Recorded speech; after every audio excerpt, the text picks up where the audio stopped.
ಇತ್ತೀಚೆಗೆ ಮಕ್ಕಳಿಗೆ ಮೊಬೈಲ್ ಗೀಳು ಅಂತಕ್ಕಂಥದ್ದು ವಿಪರೀತವಾಗ್ತಾ ಇದೆ.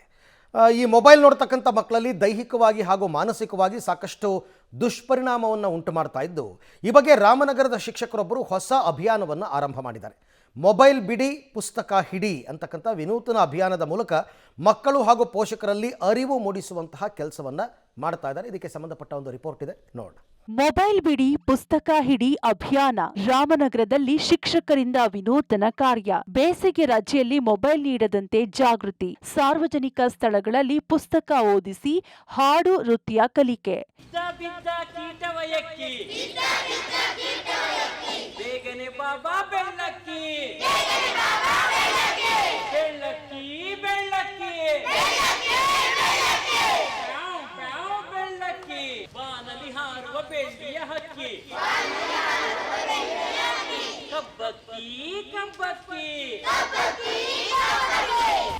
ಇತ್ತೀಚೆಗೆ ಆರೋಗ್ಯ ಇಲಾಖೆ ನಡೆಸಿದ್ದ ಸಮೀಕ್ಷೆಯಲ್ಲಿ 2 ಗಂಟೆಯ ಅವಧಿಯಲ್ಲಿ ಸಾಮಾನ್ಯ ವಿದ್ಯಾರ್ಥಿಯು 600ಕ್ಕೂ ಹೆಚ್ಚು ರೀಲ್ಸ್ಗಳನ್ನು ವೀಕ್ಷಣೆ ಮಾಡುತ್ತಾರೆ ಎಂಬ ಆಘಾತಕಾರಿ ಮಾಹಿತಿ ಹೊರಬಂದಿತ್ತು.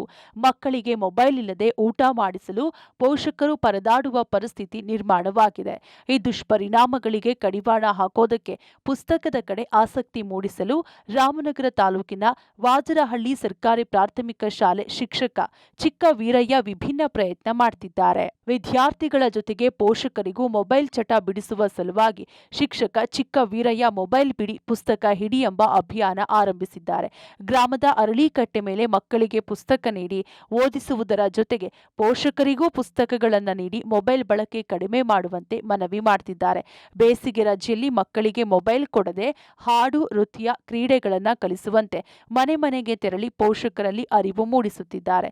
ಇನ್ನು ಶಿಕ್ಷಕನ ಪ್ರಯತ್ನಕ್ಕೆ ಗ್ರಾಮಸ್ಥರು ಕೈಜೋಡಿಸಿದ್ದು ಮಕ್ಕಳ ಜೊತೆ ಕೂತು ಪುಸ್ತಕ ಓದುತ್ತಿದ್ದಾರೆ.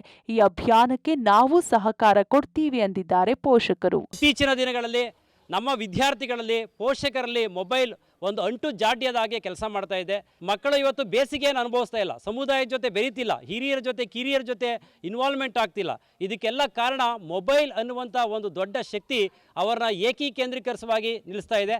ಹಾಗಾಗಿ ಇವತ್ತು ನಮ್ಮ ಶಾಲಾ ಶಿಕ್ಷಣ ಇಲಾಖೆ ರಾಮನಗರ ತಾಲೂಕು ಬನ್ನಿಕುಪ್ಪೆ ಬಿ ಕ್ಲಸ್ಟರ್ ವ್ಯಾಪ್ತಿಯ 15 ಶಾಲೆಗಳಲ್ಲಿ ಇಡೀ ರಾಜ್ಯವೇ ಮೆಚ್ಚುವ ಹಾಗೆ ಮೊಬೈಲ್ ಬಿಡಿ ಪುಸ್ತಕ ಹಿಡಿ ಕಾರ್ಯಕ್ರಮವನ್ನು ನಮ್ಮೆಲ್ಲ ಗುರುಗಳ ಗುರುಮಾತೆಯರ ಪೋಷಕರ ಸಮುದಾಯದ ಎಲ್ಲ ನಮ್ಮ ಹಿತೈಷಿಗಳ ಸಹಕಾರದಿಂದ ಮಾಡ್ತಾ ಇದ್ದೀವಿ.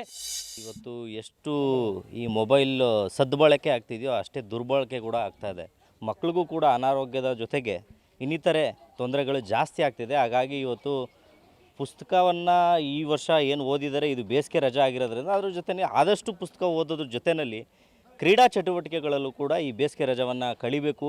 ಪೋಷಕರು ಅದಕ್ಕೆ ಸಹಕಾರವನ್ನು ನೀಡಬೇಕು ಅಂತ. ಒಟ್ನಲ್ಲಿ ಮಕ್ಕಳಿಗೆ ಮೊಬೈಲ್ ಗೀಳು ಬಿಡಿಸಲು ಶಿಕ್ಷಕ ಆರಂಭಿಸಿರೋ ಈ ಅಭಿಯಾನ ಸಾಮಾಜಿಕ ಜಾಲತಾಣದಲ್ಲೂ ಸದ್ದು ಮಾಡ್ತಿದೆ. ಸಂಬಂಧಪಟ್ಟ ಶಿಕ್ಷಣ ಇಲಾಖೆ ಅಧಿಕಾರಿಗಳು ಈ ಅಭಿಯಾನವನ್ನ ಮತ್ತಷ್ಟು ವಿಸ್ತರಿಸಿದ್ರೆ ಮಕ್ಕಳಿಗೆ ಅನುಕೂಲ ಎಂಬುದು ಸಾರ್ವಜನಿಕರ ಅಭಿಪ್ರಾಯವಾಗಿದೆ. Vinay Basappa, public TV, Ramanagara.